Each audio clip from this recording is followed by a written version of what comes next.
Dans le cadre de sa série d'itinérance, le secrétaire général de l'Alliance africaine des cadres AAC, Jossar Etienne Tamboué, a effectué une descente le dimanche 21 novembre 2021 dans le district de la Tchangou. C'est là non seulement pour réarmer moralement le membre militantes et militants de ce parti en prévision de prochaines élections en République démocratique du Congo, mais aussi et surtout pour s'imprégner des réalités auxquelles sont confrontés les habitants de cette partie de la capitale.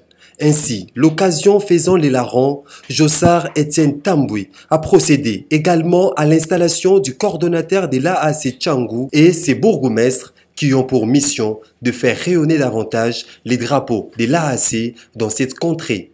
Jossar Etienne Tamboué promet d'être leur porte-parole auprès du chef de l'État tout en les rassurant de l'amélioration dans le tout prochain jour de leurs conditions de vie sociale.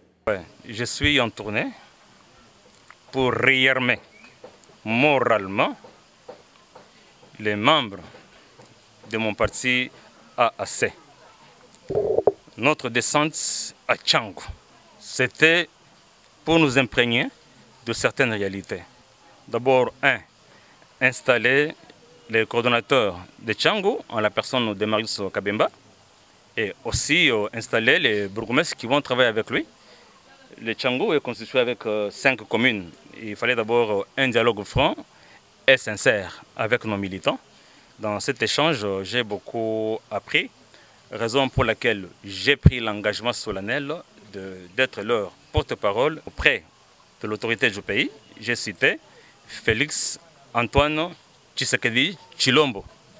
Je sais qu'il est très sensible à ce qui concerne la misère de la population. Je crois qu'une solution sera trouvée. On pourrait encore lui donner une chance. Et je demande à la population de se calmer. Il ne peut pas vraiment relancer le pays sous les orbites après 18 ans de destruction massive. Présidée par Dédé Chantal Kapanga, l'Alliance africaine des cadres AAC fait du bien-être de la population congolaise son cheval de bataille.